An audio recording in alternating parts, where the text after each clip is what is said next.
de verdad que damos muchas gracias a Dios por él y sé que va a ser un buen tiempo de edificación en la palabra, así que les dejo con ustedes al pastor Walter Angélica.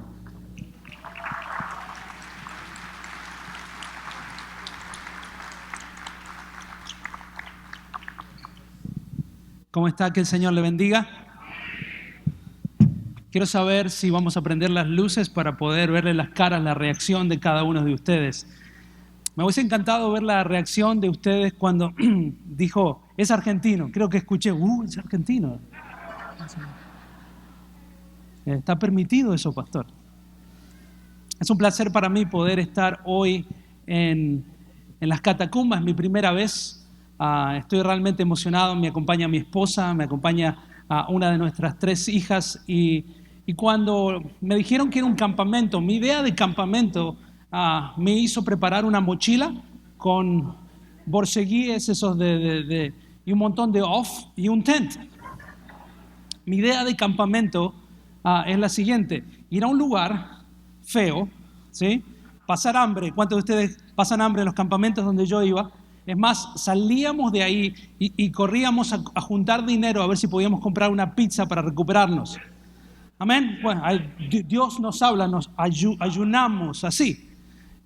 Y esto es totalmente distinto, no es lo mismo. Ustedes están cheating, ustedes están mintiendo, esto no es verdad, esto no es un campamento de verdad. Quiero que lo sepan, pero es una bendición para mí poder estar aquí. Y me preguntaba, Señor, ¿qué tienes para mí en este lugar? ¿Qué rol voy a jugar?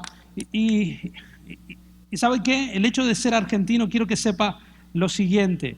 Estamos pastoreando una iglesia en la ciudad de Jacksonville, Florida, y he pagado el precio porque creo que el 40% de nuestra iglesia, eso representa unas 300 personas, son boricuas.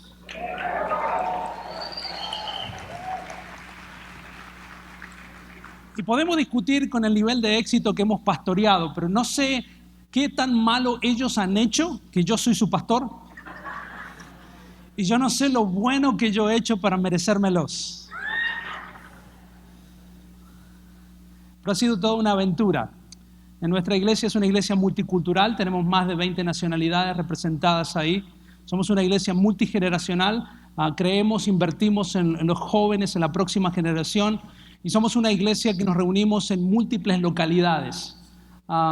Y es un desafío poder pastorear una iglesia de muchas nacionalidades distintas que nos reunimos en distintos lugares. Y ha sido un desafío para mí y hemos podido crecer y servir al Señor en esa capacidad. Estamos felices de poder estar aquí y quiero decirle a mis abogados que me dieron 15 minutos más tarde, o sea que tengo que predicar 15 minutos más largos. Amén. Quédense tranquilos.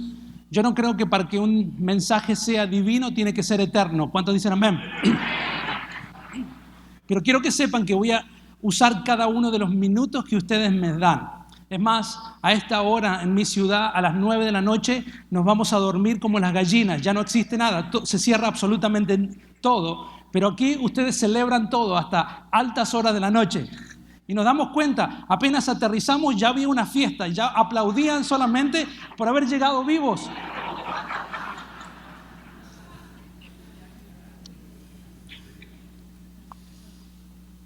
En los últimos meses hemos estado trabajando con una organización que se llama Exponential, en realidad por muchos años. Y es una organización que se ocupa de ayudar a las iglesias a plantar más iglesias.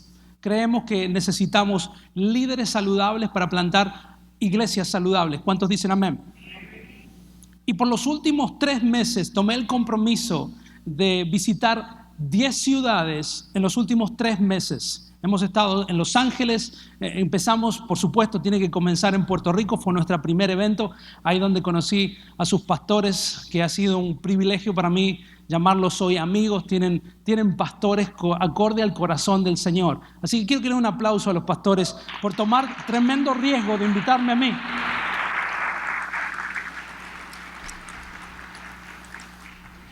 Y en los últimos 3 meses hemos visitado esas 10 ciudades. Mi esposa dice que es un hobby caro.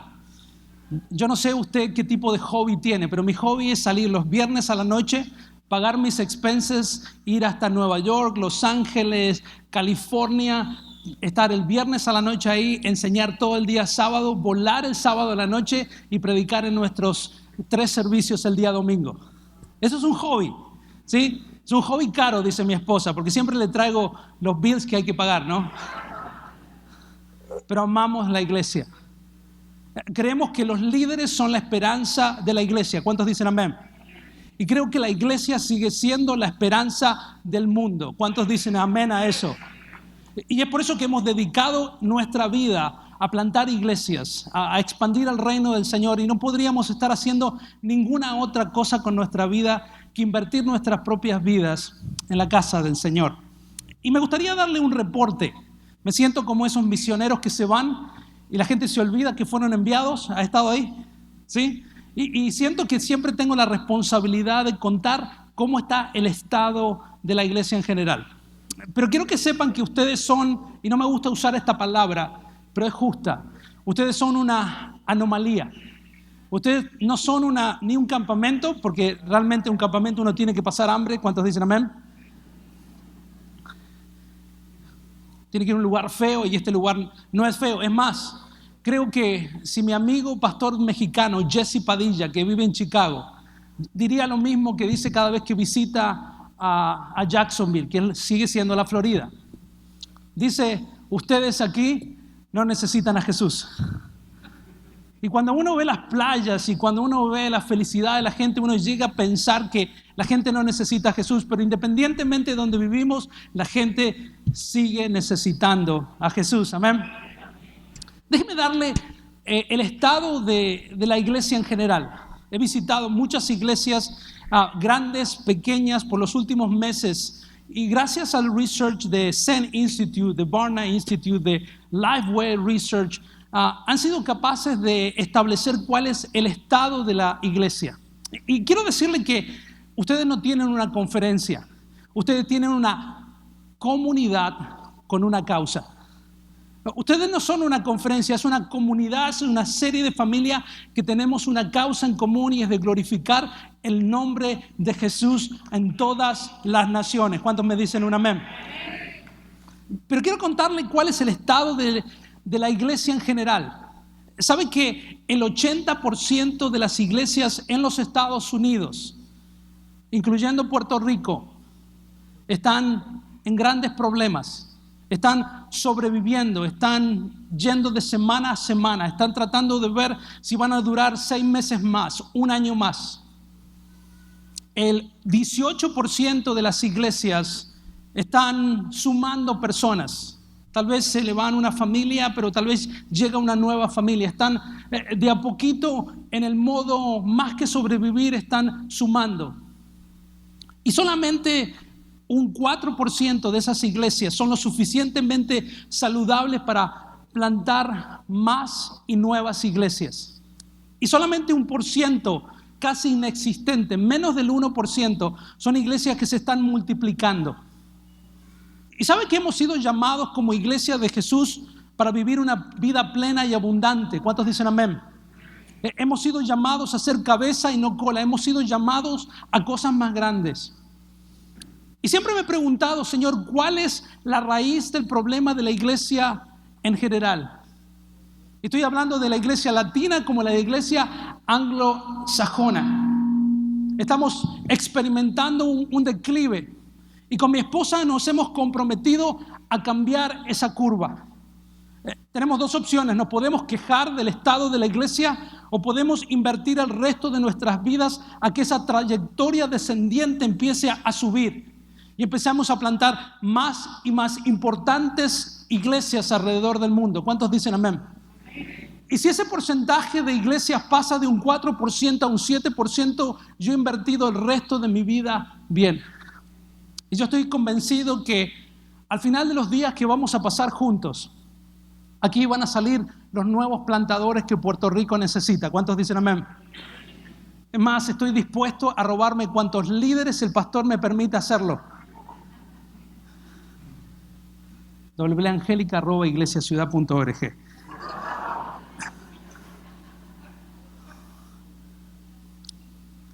Pero hablando en serio, sí, ese es mi email. Cuando le preguntaba al Señor, Señor, ¿cuál es el problema? Tenemos este nuevo problema que las iglesias están perdiendo steam, no hay momentum. Me encanta el theme de este campamento, que realmente no es campamento, pero ya tratamos ese tema. De este paraíso donde ustedes se reúnen y viven. El problema no es nuevo. El problema es recurrente. Hemos tenido este problema por muchos años y el Señor me mostraba en las Escrituras que esto no es un nuevo problema. Este problema lo podemos encontrar en las Escrituras, en Josué capítulo 24, versículo 14. Vemos lo siguiente. Si usted tiene su Biblia, o seguramente lo vamos a poder leer, vamos a ver que este problema se ha presentado anteriormente. ¿Cuántos de ustedes conocen la historia de Josué? Para mí es uno de los grandes líderes que está en el top 10 de los líderes cristianos, junto con Moisés, junto con Abraham. Y la historia de Josué comienza en este punto, donde vamos a tomar la historia. Al final del libro de Josué, al final de su ministerio, confronta a su pueblo.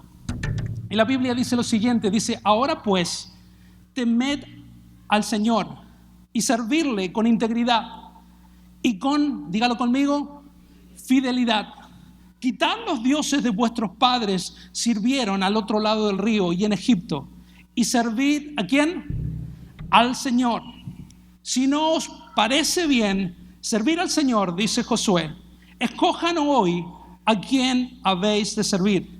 Si a los dioses que sirvieron nuestros padres, que estaban al otro lado del río, o a los dioses de los amorreos, en cuyas tierras habitáis. Pero diga, pero yo y mi casa serviremos al Señor. Me encanta la idea que Josué predeterminó en su corazón cuál su decisión iba a ser. Y sucedió que después de estas cosas, Josué, hijo de Nun, siervo del Señor, murió a la edad de 110 años. ¿Cuánto le gustaría vivir 110 años?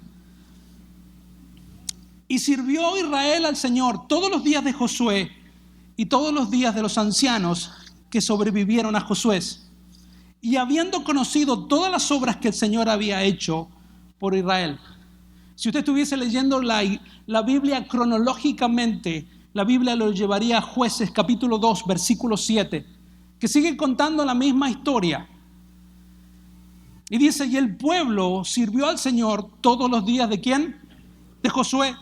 Y los días de los ancianos que sobrevivieron a Josué, los cuales habían sido testigos de las obras que el Señor había hecho por Israel. Y este posiblemente es uno de los pasajes más tristes en todo el Antiguo Testamento. Y dice, también toda aquella generación fue reunida a sus padres. En otras palabras, ellos murieron. Y se levantó otra generación después de ellos que no conocían al Señor, ni la obra que Él había hecho por Israel. Qué triste.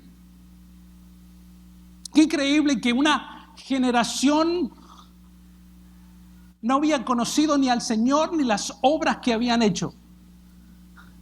Y estas sillas que tengo atrás representan a este grupo de personas. El primer grupo está representado por Josué. ¿Está de acuerdo conmigo? Es la generación de Josué. Un hombre que conquistó la tierra prometida, que vio a los muros de Jericó caer. ¿Saben que la generación de Josué pudo cruzar, al igual que Moisés, en este caso un río, el río Jordán? Se abrió delante de sus ojos y lo vieron. Vieron ganarle a los amorreos, a los cananeos y a cuantos eos se encontraban en el pueblo. Amén. Era una generación que había visto los milagros de Dios en primera persona. Esta silla representa a los contemporáneos de Josué. Esta silla representa a ese grupo de personas que eran testigos de lujos de lo que Dios había hecho a través de la vida de Josué. Estuvieron ahí, vieron los milagros. Vieron cómo las aguas se abrían vieron cómo a través de la fe de este hombre Dios hizo cosas increíbles. Fueron testigos del lujo, de el poder y la voluntad de Dios para una generación. Pero esta generación no conoció ni a Jehová ni a sus obras. ¿Y sabe qué es lo que creo que pasa en la iglesia en general? Creo que estamos enfrente de una generación que no conoce al Señor, que no ha escuchado sus obras, que no ha visto los frutos de sus propios padres, aunque confiesan ser cristianos. ¿Sabe que esta silla representa a la generación de la fe de la primera generación? Fue el que dijo: yo y mi casa serviremos a Jehová. Fue los que se adueñaron de la fe. Y sabe que Josué no fue una persona que apareció una vez que su líder había desaparecido. Él servía en la casa del Señor. Esa generación era una fe primeriza, una fe recta, una fe apasionada. Sabían que tenía la responsabilidad de cambiar la historia de su nación. Esos son nuestros padres de la fe. Pero esta generación es la generación que tenemos problemas. Es la generación que ha visto de primera mano lo que Dios es capaz de hacer, pero siempre a través de la vida de alguien más. Es la generación que tal vez ve un milagro, pero no piensa que Dios lo puede usar a ellos. Es la generación que se queja de todo. ¿Cuántos dicen amén? Esa es la generación que está desocupada. Nadie le puede tocar su asiento en la iglesia, ¿no? Esa generación se queja de todo, pero no permite que nadie haga nada. ¿Cuántos conocen un hermano así? Que la música está muy fuerte, que está muy baja, que en mis tiempos no lo hacíamos así. Esa generación ha sido un obstáculo dentro de la iglesia del Señor por tantos años. Y esta generación que está aquí al lado ni siquiera tiene una fe de segunda mano como esta, que es a través de la fe de alguien más, de mi pastor, de mi líder. Esta generación que está aquí no tiene fe. Nunca ha tenido un encuentro con el Señor. Porque la percepción que tiene de un cristiano es la percepción de la persona que está sentado aquí al lado, personas de segunda generación que han escuchado las cosas del Señor, pero nunca han experimentado un encuentro personal con Él. Esta generación es la generación de la rectitud, de la pasión, del fuego, de la responsabilidad, de un sentido de urgencia. Representa la primera generación que sí sabe que si ellos no lo hacen, nadie lo va a hacer. Esta generación es la que duda. Esta generación no está sentada aquí para transformar absolutamente nada. No hace las cosas religiosas porque ama al Señor como esta, sino lo que hace para apaciguar la ira de Dios. No lo hace para complacerla, solamente para mitigar la vida del Señor. Y el problema que tenemos, que esta generación que no tiene fe, es una fe que no existe. Es una generación y una silla que representa la rebeldía. Que está aquí no para ser recto ni religioso, está aquí para rebelarse con un Dios que no está seguro que existe.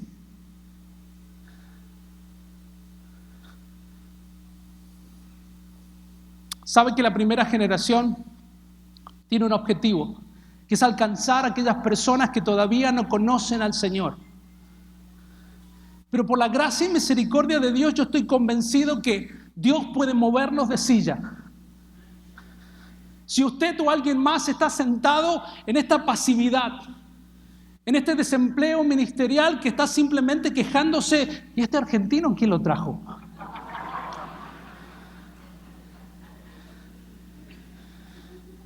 Y generalmente las personas que viven en esta silla ni siquiera se dan cuenta que son ellos. Es como el tío borracho. Todos tenemos un tío borracho en la familia, pero nunca saben que son ellos. Pero por la gracia y misericordia del Señor, el Señor quiere y puede movernos de silla. Esta es la silla que está en fuego por las cosas del Señor, que está dispuesto a ponerlo todo en juego. Esta es la silla tibia. Pero mi maestro dijo que es preferible que seamos calientes o fríos. Porque si somos tibios, el Señor nos viaja.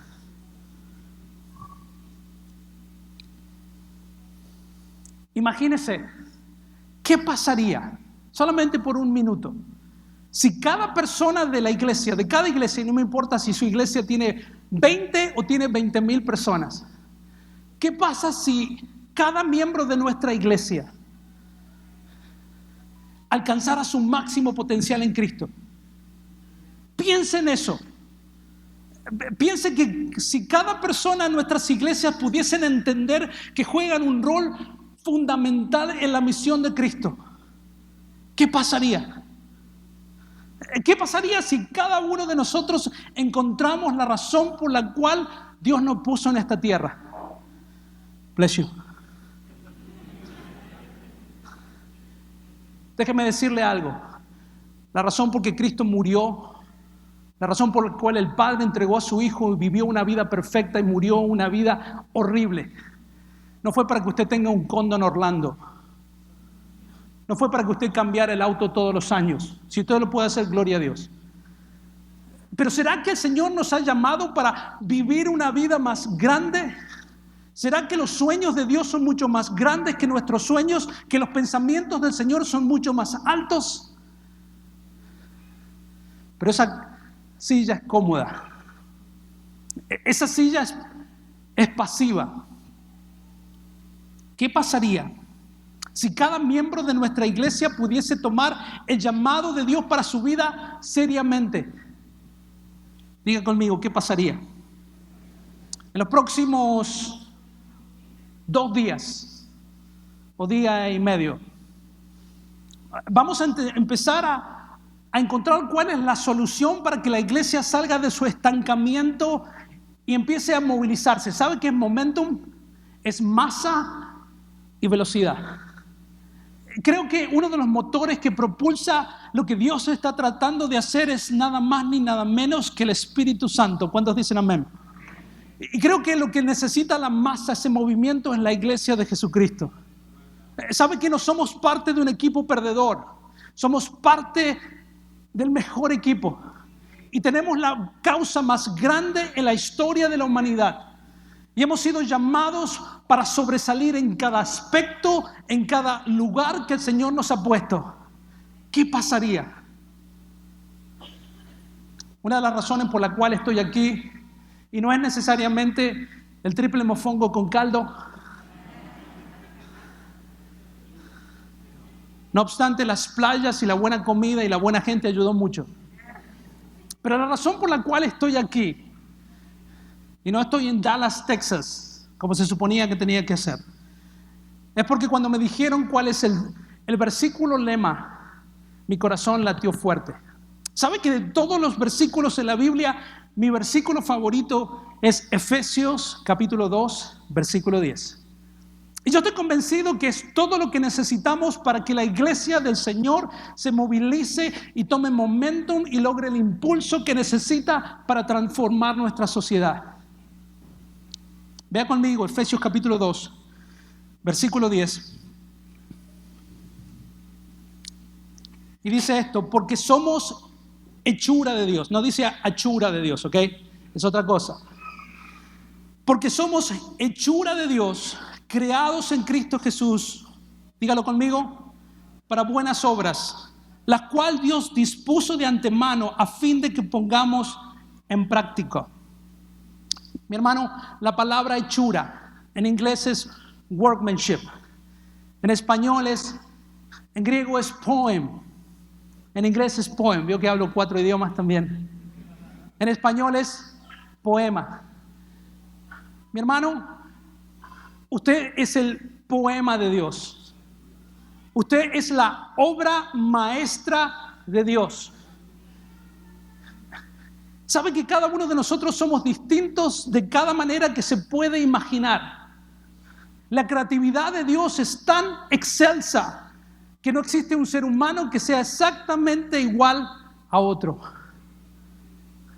Diga conmigo, soy la obra maestra de Dios. Háblele al argentinito que tiene dentro de usted. Usted es la hechura de Dios. Usted es un poema de Dios. ¿Sabe que cada poema, hay distintos tipos de poemas? Hay sonetos. Quiero escribirle un poema a mi esposa algún día. No tengo la creatividad todavía para hacerlo. Pero usted es el poema de Dios. Usted es el workmanship de Dios. Dios es un Dios que hizo estas bellísimas playas. Estamos en una de las islas más bellas de todo el mundo. Y el mismo creador de los cielos, de las estrellas, de la maravillosa isla de Puerto Rico. Cada vez que digo esa palabra en mi iglesia todos gritan, no sé por qué. Cada vez que el Señor hizo algo, el Señor dijo que usted es la obra maestra por excelencia. Pero ¿qué pasaría si empezamos a creer que somos la obra maestra del Señor? El 80% de nuestras iglesias no creen que somos la obra maestra del Señor. Había un hombre en la Biblia que se levantaba todas las mañanas, se hacía su cafecito con pan, iba a limpiar las herramientas de ese trabajo, se levantaba cada día, hacía las cosas de siempre, llevaba a los chicos a los lugares, escuchaba en la radio lo mismo, en la radio no, en Jerusalén, Buenas Nuevas Station, pasaba por su Starbucks, parqueaba su camello y todos los días lo mismo, de lunes a lunes, tiraba sus redes, pescaba, cambiaba ese dinero en el banco y todos los días lo mismo. Su nombre era Pedro. Sabía que había algo dentro de su corazón que era distinto. Sabía que el Señor lo había creado para algo más. ¿Cuántos de ustedes tienen esa sensación en su corazón? Una de las cosas que me desespera es cuando encuentro personas que no son apasionadas por lo que hacen. Me desespera. Cuando veo un cantante que dice, bueno, aquí estamos cantando para la gloria de Dios. Dude.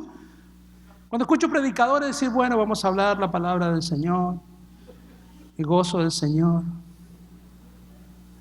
Dice la palabra del Señor que Dios ha puesto eternidad en nuestro corazón. Hay algo dentro de nosotros que nos dice que hemos nacido para algo más. Debe haber algo más que ir al trabajo de lunes a viernes, jugar al golf los sábados y ver jugar a Puerto Rico los domingos. Al béisbol que perdieron con México.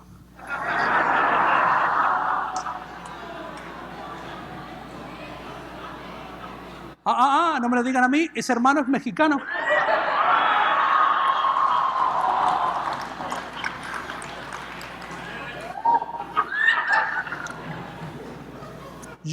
Argentina ni siquiera sabe para qué es el bat de béisbol. Ni idea, no tengo idea.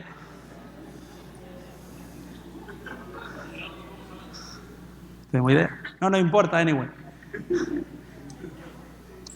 Pero ¿sabe por qué me doy cuenta que los discípulos de Jesús estaban listos? Porque había algo en su corazón que sabían que habían sido creados para algo más. Porque en Mateo capítulo 4, versículo 19, dice que Jesús le dijo a Pedro, síganme y yo los haré pescadores ¿de qué? De hombres. Y díganlo conmigo, al momento, diga conmigo, al momento. Dejaron sus redes y fueron con él. En ningún momento dijeron, bueno, déjanos hablar con nuestra esposa, ya venimos, danos un minuto. Dejé algo en el horno. Hoy no, nos toca el Catacumba Camp y no puedo ir. No. En la Biblia encontramos un montón de personas, pero vemos en las Escrituras que al momento dejaron todo lo que tenían y siguieron a Jesús. ¿Sabe por qué? Porque por toda su vida sabían que habían sido llamados para algo más. Y cuando vieron los ojos de Jesús y escucharon las palabras de Jesús, que le digo, sígame, dejaron todo y siguieron a Jesús. Hoy vamos a hablar solamente del primer aspecto de lo que yo llamo el sweet spot. ¿Y sabe lo que necesitamos aprender el día de hoy antes de tener nuestro concierto?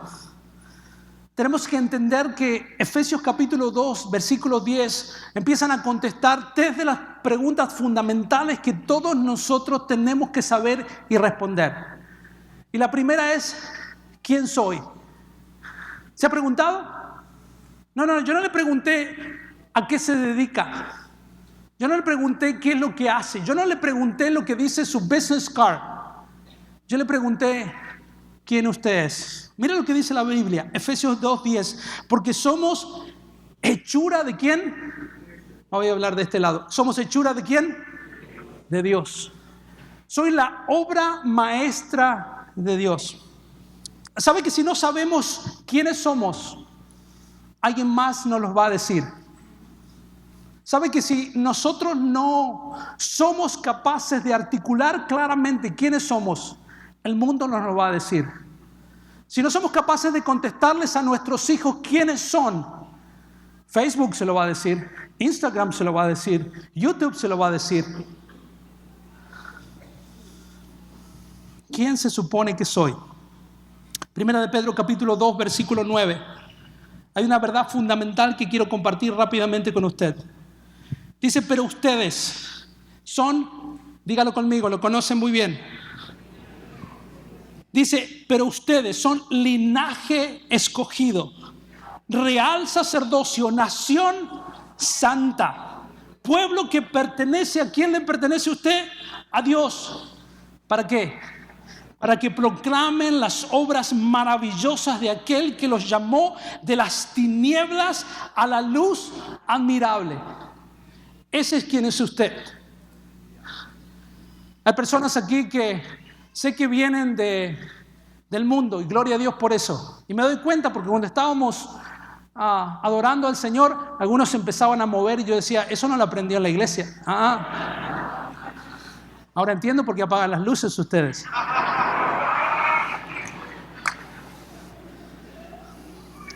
Por otro lado, hay hermanas que han crecido en la iglesia y son aquellas que hacen flexiones antes de empezar a adorar. ¿Amén? Se va a poner serio el asunto. Déjeme decirle y recordarle más que todo cuál es su identidad en Cristo. Hoy vamos a hablar de quién es usted. ¿Sabe que somos escogidos del Señor? Efesios capítulo 1, versículos 4 dice, Dios nos ¿qué? Dios nos escogió en Él antes de la creación del mundo para que seamos santos y sin mancha delante de Él. ¿Sabe por qué este pasaje es importante? En Efesios capítulo 1, la audiencia son griegos. ¿Sabe que los padres griegos cuando tenían familia, las mujeres le traían o las criadas le traían los niños a los padres, especialmente al hombre? Y el padre decidía si iban a quedarse o no quedarse con ese niño. Y es por eso que Pablo le dice a los efesios, ustedes son pueblo escogido. ¿Cuántos de ustedes han sido malos en los deportes? Si no, no quiero hacerle bullying para nada. Pero recuerdo cuando era niño, le decían sandal, que no servía para ningún deporte, ¿no? Sí, sandalias, chancletas, no sirve para ningún deporte. Pero recuerdo cuando era niño, cuando empezábamos a elegir la cantidad de los equipos, yo quería ser elegido. No quería quedarme fuera del equipo. ¿Le ha pasado? Pero ¿sabe qué? Dentro del equipo del Señor, usted es escogida, usted es escogida, usted es escogida, usted es escogida, usted es escogida, usted es escogida. Aquel es escogido, ustedes, esa mesa es escogida. Somos la obra maestra de Dios. ¿Sabe qué también? Para afirmar su identidad en Cristo en este proceso, somos santos y valiosos para el Señor. ¿Sabe por qué usted es valioso? ¿O por qué algo es valioso? Dos cosas. Primero, quiere saber quién lo hizo. ¿Quién lo hizo? Si yo traigo una obra de Picasso en este momento, ¿cuántos de ustedes darían $1.000.000? Espero que ninguno. Espero que le pongan en church planting eso, para plantar más iglesias. Pero si le hago una obra maestra mía, ¿cuántos de ustedes me darían $1.000.000 por lo que yo hiciera? Espero que no. Salmos capítulo 139, versículo 13 dice: Tú, Señor, diste forma a mis entrañas. Tú me formaste en el vientre de mi madre. Mi hermano, usted es valioso para el Señor. Usted es indispensable. Usted es la obra maestra del Señor. Otra de las razones por la cual un objeto es valioso es porque se basa en cuánto alguien estuvo dispuesto a pagar por él. ¿Sí o no? Mi hermano, por usted se pagó el precio más alto que alguien puede pagar. Y es la sangre de Jesús que pagó cada gota de la cruz del Calvario para comprarlo a precio de sangre. Mi hermano, usted también es algo importante. Usted es parte de la familia de Dios. Usted es valioso porque es parte de una familia. Usted no es huérfano. Usted no es su hijo único. ¿Sabe que las familias del Señor no tienen hijos únicos? Hay muchas personas que dicen, bueno, yo amo al Señor, pero no quiero saber nada con la iglesia. ¿Cuántos han escuchado eso, no? Y eso es más o menos como si alguien me dice, Pastor Walter, usted me cae bien, pero su esposa, yo no quiero saber nada con ella. Ella es argentina. ¿Cómo piensa que mi relación con esa persona va a fluir? ¿Piensa que vamos a salir juntos de vacaciones? ¿Y cómo la gente en su sano juicio dice que está bien con el novio, pero no soporta a su esposa? El Señor ama a la iglesia y usted es parte de la familia de Dios. Efesios capítulo 2, versículo 19 dice: por tanto, ustedes ya no son extranjeros. En otras palabras, ya no hay mexicanos, no hay boricuas, no hay argentinos, no hay nacionalidad, no hay bandera. ¿Cuántos dicen amén? Ni advenedizos, sino con ciudadanos de los santos y miembros de ¿qué cosa? De la familia de Dios. Yo le digo a mi iglesia que somos aproximadamente 20 nacionalidades representadas. Y le digo, ¿sabe qué? No tenemos absolutamente nada en común. No comemos lo mismo, no nos reímos de los mismos, no le vamos al mismo equipo, pero tenemos una gran cosa en común. Somos hijos de Dios. Estamos unidos por la sangre de Cristo. Estamos conectados por el Espíritu Santo. Somos uno. Y por último, somos ministros y sacerdotes del Señor. Ministros y sacerdotes. Quiero que se ponga de pie. Quiero leerle este último pasaje.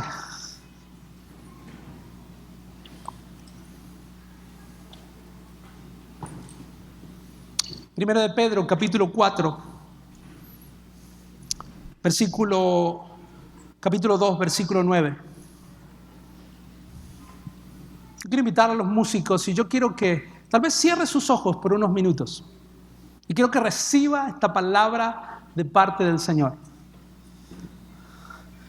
Pero ustedes son linaje escogido, real sacerdocio, nación santa, pueblo que pertenece a Dios, para que proclamen las obras maravillosas de aquel que los llamó de las tinieblas a la luz admirable.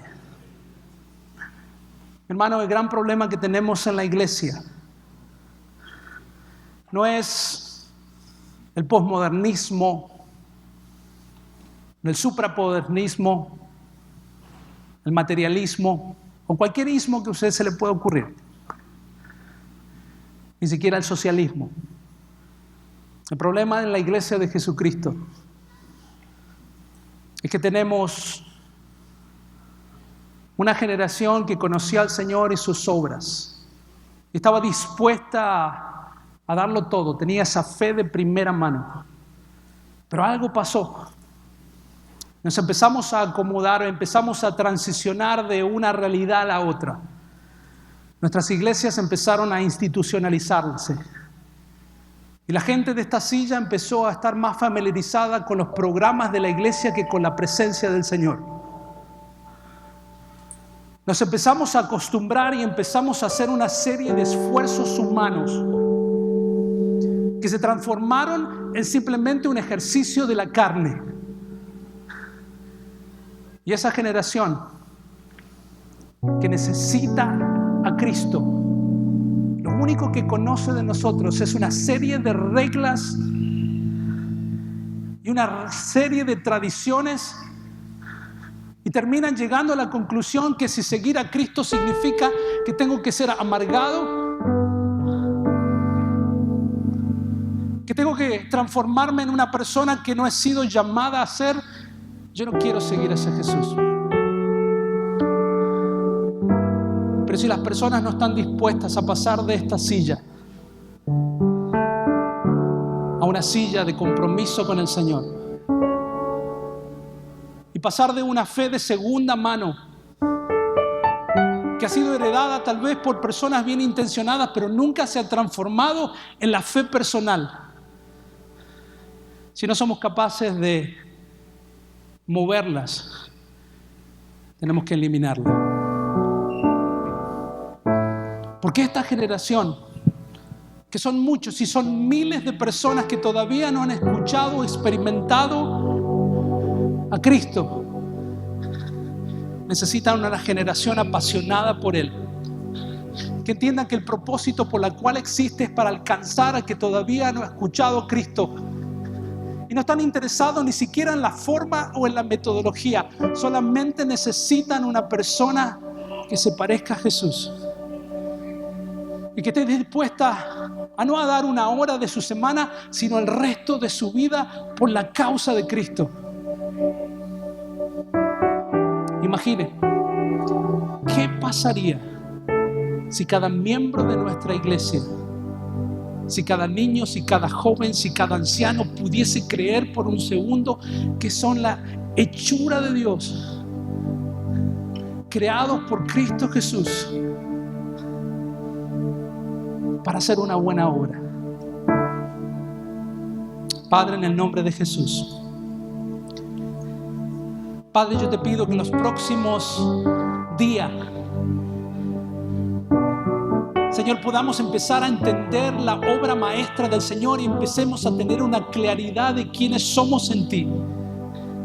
Y entender en la mano del autor de la vida que dijo: esta es mi criatura, esta es mi hija, esto es mi hija, es mi hijo.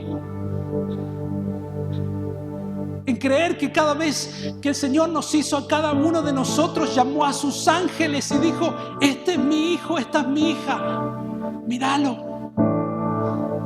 Padre, yo te pido en el nombre de Jesús, Señor, que si podamos entender esta verdad, pueda transformar no tan solo nuestras vidas, sino las vidas de la iglesia. Y Señor, que podamos movilizar a las personas que están cómodamente sentadas en nuestras iglesias y dejen de ser espectadores y se transformen en activos participadores de lo que estás haciendo en medio nuestro. Padre, yo te pido que por tu gracia y tu misericordia te muevas de tal manera, Señor, que puedas utilizar a cada speaker, a cada persona, para poder tener una idea clara, fresca, de la obra maestra que cada uno de nosotros somos, para tu gloria y para tu honra, en el nombre de Jesús. Amén.